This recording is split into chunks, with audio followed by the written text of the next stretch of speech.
Bonjour. Bonjour. Hello. Bonjour. Hi everyone. That's good. That's translating English to French. Well, Yvon, thank you very much for taking some time. I know today we've had a little bit of a tough day, but a beautiful day for golf. Why aren't we on the golf course, for God's sakes? That's right. Well, because if we were late here today, we would be late on the golf course too. And then when I arrived here, I saw Alexandre Poche, and it was good memories. Well, good memories. It's because I was the second day that he was injured. I had a promotion with him 23 years ago. And the fact to see him now, and he's the president of that foundation, it's unbelievable. And I hope that the people are going to keep still giving a lot of money. We're up to $22,000 right now. It would be fantastic to get to $30,000, $35,000, $50,000. You still have 4 days remaining. Right. So Toronto, where there's a lot of money involved in Toronto, don't be shy, because you're going to be lucky too, because I'm going to start my second career now. I'm not going to be playing. I'm going to be GM. I'm going to have two functions, though. GM plus coach. Alors, I'm going to have to prepare really seriously my team. Well, of course, Yvon forgot to mention that he was traded, actually, to the Maple Leafs, Louis. So we said no to that trade. We didn't want that. No. So we got future considerations for Yvon. Now he's going to be general manager, of course, and coach. But what that means, by him stepping up to upper management. Now, let's look at some of this. We got to look off to the side there because our teleprompter doesn't work.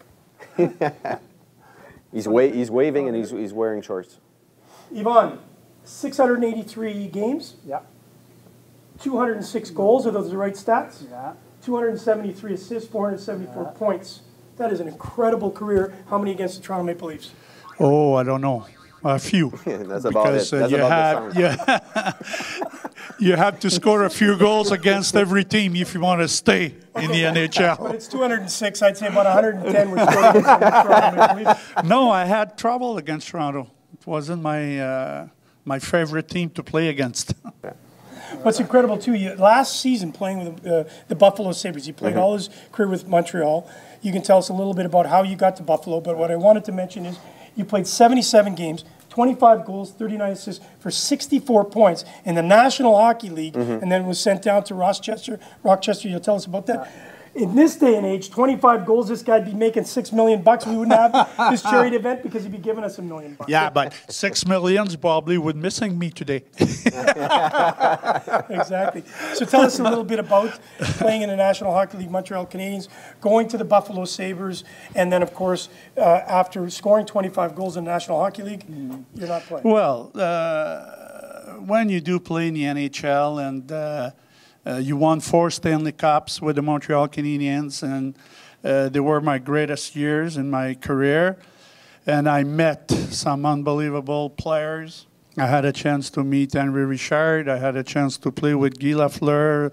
I had a chance to meet Jacques Lemaire, Serge Savard, Guy Lapointe, Ken Dryden, a lot of Pete Mahavlich at the beginning, Frank Mahavlich. I played 3 years with Frank Mahavlich. So that's why, and Yvan Cournoyer, there's so many, you forget names all the time. And you win, those guys showed me how to win Stanley Cups. And when you do start to win one cup, you want to win a second one, you want to win the third one, because you're on top of the world. And in 1980, we lost 3 players. We lost Scotty Bowman, who went to Buffalo. We lost Jacques Lemaire, who went to Europe. And we lost Kenny Dryden, who retired. Because I think in 1980, we had a really, really good chance still to win a 5th Stanley Cup in a row. And we lost in semifinals against Minnesota. And in 81, we lost the first round against Edmonton, a 3 out of 5. So then, following that summer, I was 31, 32 years old.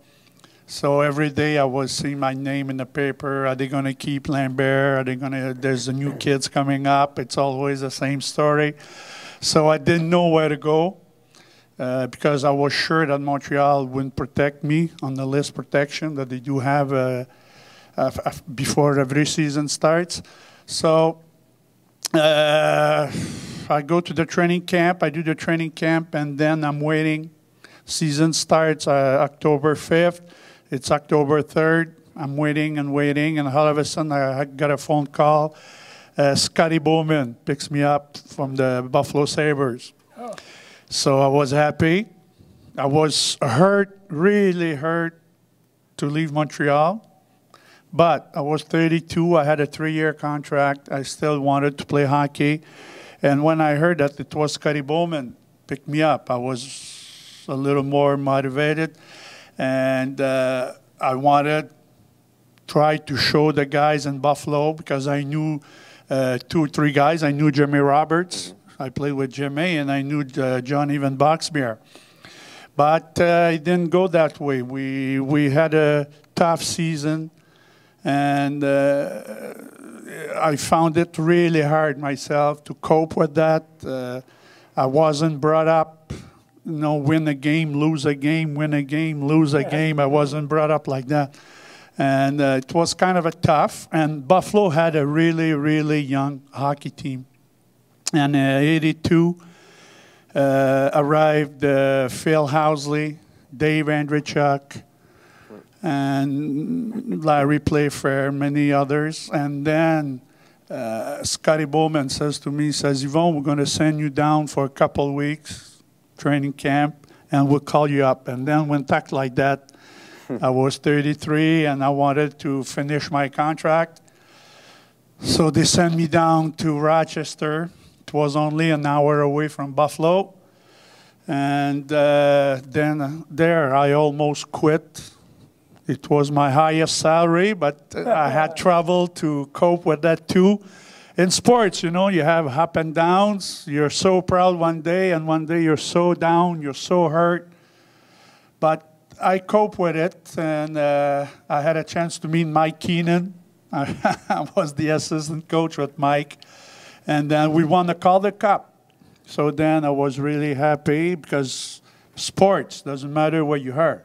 It's when you win. Yeah, absolutely. You have to win. The business. Yes. Yeah. Johnson & Johnson, they're winners. Yeah. So that's why they're organizing such events like that. And I was winning. And then I retired in 84, 85. We'll talk about ups and downs. The Leaf fans, you know all about that. Unfortunately, 6 years since they've had a Stanley Cup. But Louis, I know you are a big Toronto Maple Leaf fan, and we're talking Montreal Canadiens right now, because you know what? They won a game yesterday. All right, so we don't want to make you feel bad. All the people in Janssen Orthos, we can't thank you enough last year for helping us raise well over $75,000. Thank you very much for that. And I know we're well on our way to do that this year in Montreal. But as we all know, that there has to be teams that go on in the playoffs. Unfortunately, the Toronto Maple Leafs are not there. But a really, really nice story. 2 of the best well-known franchise in the world are the Toronto Maple Leafs and, of course, the Montreal Canadiens. And even if the Toronto Maple Leafs are not playing in the playoffs, we still are hoping that the or I personally hope the Toronto Maple Leafs get in the playoffs. But as important, the Montreal Canadiens will win, just like in '93, the Stanley Cup. And I said it here the last time I was here. What did you say? The Stanley Cup is coming back here to Montreal, and yesterday they showed they had the chance.